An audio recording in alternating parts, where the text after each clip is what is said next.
Hey guys, Brad Danger here, and somewhere in America right now there is a Dodge dealership paying floor plan interest, actual real money every single day on a Charger Daytona EV that has been sitting in the same parking spot since before your last relationship ended. It hasn't moved, the dust hasn't moved, the salesman has given up making eye contact with it. That car, statistically, will be sitting there while your kid graduates high school. Today, we're counting down the 10 slowest selling new cars in America, the automotive equivalent of gym equipment nobody uses, and I'm going to tell you exactly why the smartest move in the car market right now might be walking onto one of those lots and making an insulting low offer. Like, subscribe, so hit 2 mil by the end of the year. And before we start, let's talk about the number that matters here, because it sounds boring, but it is not boring. I totally promise. It's called days supply. It's how long it would take a dealer to sell off their current inventory of a car at the rate that they're currently selling it at. 60 days is about normal, 90 is a little slow. Anything north of 200 means the dealer ordered a car that America looked at actively on purpose and said, no thank you. Some of the cars on this list are pushing 400 days out. 400! That's not a slow seller. That is a car that has achieved sentience and is contemplating its own existence in an Ohio parking lot. And here's the part that actually matters to you, the person watching this instead of doing literally anything productive with your evening. Slow selling cars means desperate sellers, and desperate sellers means discounts that make finance managers physically wince. So stick around, because at the end of this list, you're either going to go car shopping tonight or you're going to feel a lot better about the car you already have. Hey guys, real quick, the giveaway for the Shelby and Supra in the $100,000 has ended, and well, the winners are being picked right now. But we're coming back bigger and badder and better. So click the link in the pinned first comment, because like Rocky, who won the GTR, like Greg, who won the 100K, you can sign up to be notified and get 100 free entries once it goes live. So click the link down below, go put in your email, and I can't wait to show you what we have cooking. All right, back to the show. Now, let's start with the Buick Envision, 227 days. Okay,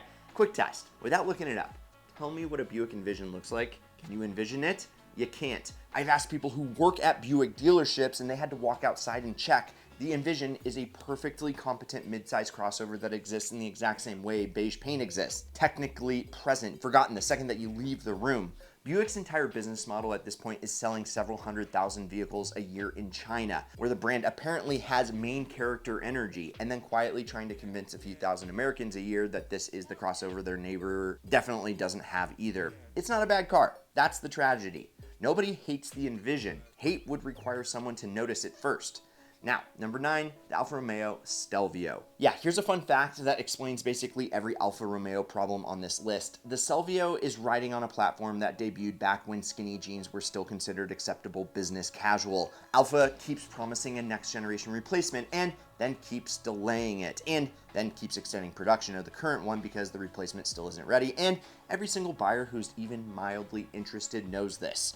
Nobody wants to buy the current generation anything when the internet has been telling them for 2 years that the new one is coming eventually, probably, allegedly. So the Stelvio just sits there, gorgeous, Italian, mechanically a little bit of a gamble, waiting for buyers who are all watching for the car that replaces it. Now, number 8 is going to be the Jeep Wrangler 2-door. Now, I want to be respectful here because Wrangler purists will genuinely fight me in a parking lot, and hey, I owned a 21 EcoDiesel Rubicon, but the 2-door Wrangler is a niche within a niche within a niche. You already bought the least practical body-on-frame off-roader in America, and then you specifically requested the version where your friends have to fold themselves into the back seat like a Cirque du Soleil edition, and your weekly Costco run requires structural engineering. The 4-door Wrangler outsells this thing by a mile because, well, most people want a Jeep also. Shocking, I know. Want to occasionally transport a human child or a bag of mulch?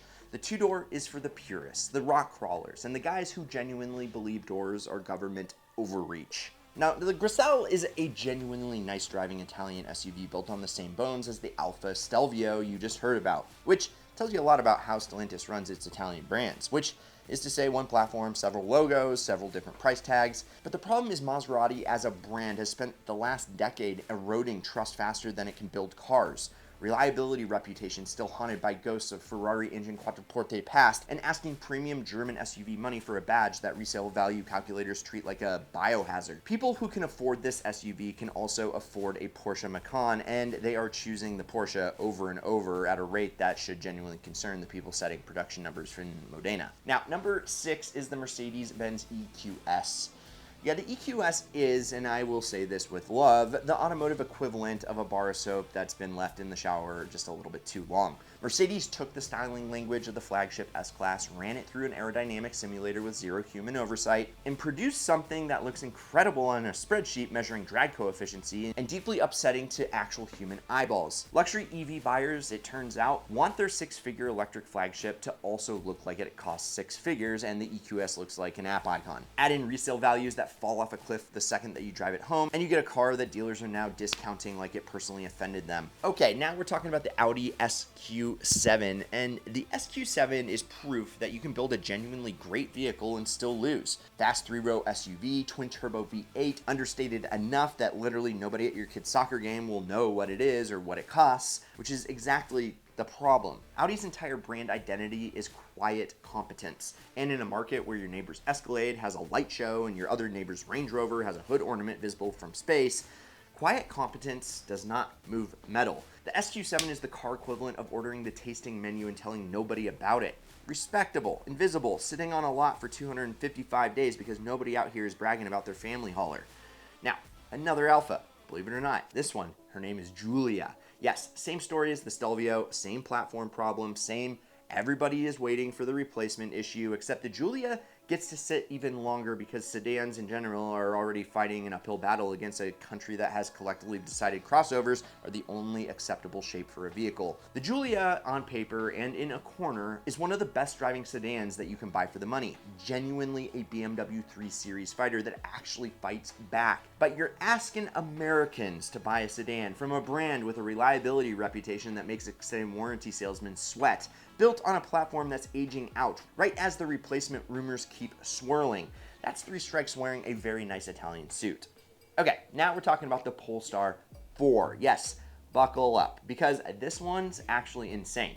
The Polestar 4 famously does not have a rear window. None. Zero. Polestar looked at the 100 years of automotive design and said, what if the driver just couldn't see out behind them the normal way? And we gave you a camera feed instead, which, sure, fine, bold choice. But the rear window is honestly the least dramatic thing happening to this car right now. The US government has effectively banned Polestar from selling new vehicles here in 2027 and beyond over rules about Chinese linked vehicle software. Because Polestar is owned by Geely, the same company that owns a Volvo, except Volvo got a pass and Polestar didn't. So right now you can walk into a Polestar store and buy a 540 horsepower luxury EV that was $60-some thousand a year ago for like 30 grand, sometimes even less, because the brand is racing to clear inventory before the US store slams shut.